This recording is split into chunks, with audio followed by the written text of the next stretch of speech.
Hello lovely people, this is Simone, welcome back to my channel. Today we're gonna go straight into 5 wife-bothering jazz records. Some time ago in the vinyl community there was a hashtag wife-bothering jazz, and it really included all sorts of free jazz stuff that people had to listen to in their headphones instead of in the big system and speakers, because it bothered their wives way too much, and they would get complaints.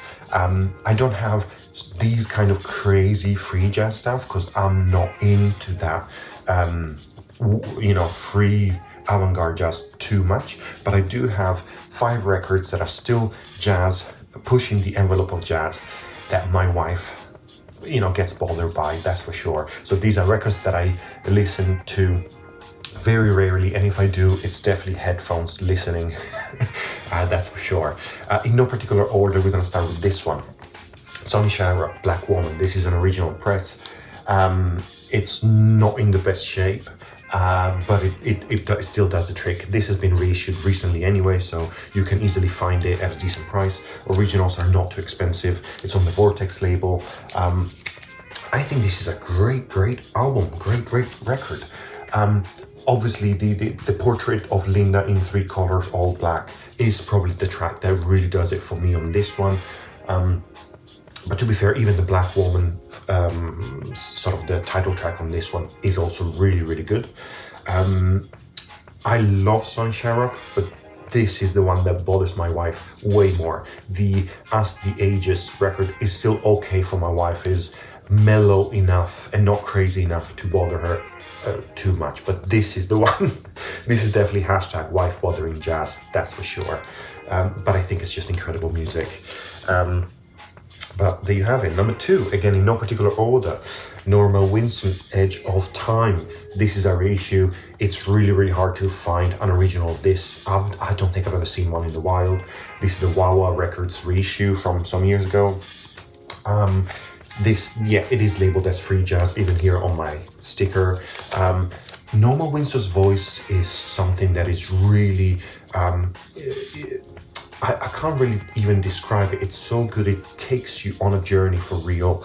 And this particular record is the one that I really cherish, but again, bothers my wife quite a bit. So I know that I need to listen to this on my headphones only, or when she's not around. But to be fair, even if she's not around, my neighbors might not be so happy to hear some sort of scream-like voices and crazy instrumentation from loudspeakers. So it's still probably gonna be a headphone listen anyway. But yeah, I really like this one. Next, well, this kind of also says it in the title, right? Here Comes the Crazy Man by Coin de Breen. I hope I'm saying the name right. Most likely I'm not. This is some really out there stuff. This is obviously like a reissue, and this is some sort of funky, jazzy, avant-garde jazz. It's really hard to say, but it just definitely has some elements of like prog rock, jazz rock, fusion, but it's really some out there stuff. The title track for me, and Here Comes the Crazy Man, is the one that I would go to. And again, this is something that my wife can't really stomach. My wife has a great music taste. She's really open. She doesn't really care about records necessarily, but she's really into music. But we don't share this area of the spectrum of music. We definitely don't share. But I really recommend you check this out. Check this one out. I'm not sure. I don't think originals are even a thing. Reissues, I'm not too sure on how much they're worth, but I don't think they're hard to find. So you can definitely check that out. Next, we have Hannibal, The Tribe. This is obviously the Kindred Spirit reissue, and this is late 70s apartheid based music, all about, it's very political, let's put it that way. And this is also has been sampled quite a few times by several people. I don't think I can disclaim, say who sampled it or where or whatever. But this is a really cool record that again, I kind of also have to be in the mood for. It's not a everyday listen. but it's still genuinely very good music. It's very tricky with political jazz somehow. Sometimes it can be in your face in a way that might not be as welcoming, let's put it that way, which makes absolute sense in the historical context. But for an everyday listen, this might not necessarily be something that you listen on a daily basis on your way to work. I mean, maybe, I don't know, but I certainly don't. I know when I want to listen to this really does the trick, but again, headphones only for this. Last but not least, this is a gem of an album. Jean Lee Conspiracy.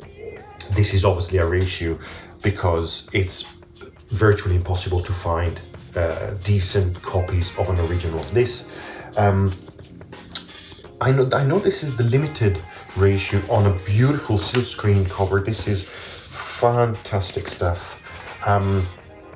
But this, I mean, the Come to Be song on this one is the one that really does it for me. It's phenomenal. The Ye Come to Be is the one. If you don't know it, it's fantastic vocal craziness. I mean, the whole album is intense, but that song for me is the one that really, as soon as I heard it, I was like, yeah, I need to have this. This is some heavy stuff. This makes me want to move my body in ways that I would never move my body, in the best way possible, of course. I mean, I also look at that cover, you see this and you're like, yeah, I need to figure out what this is. This looks interesting. And I can tell you it really is. So go and check that out. If you don't know this, of course, headphones only, so you don't bother your wife as you listen to this. That's it for the moment. Let me know in the comments more wife-bothering jazz records. I would love to hear some more of them. And I would love to know what your wife cannot stand, or your partner, of course, cannot stand when it comes to your musical taste. I know you have stuff in your collection, just like I do, that you really cherish, but it's simply not something that your partner might cherish just as much. Subscribe, like this video, all that jazz, you know what to do, and I'll see you on the next one.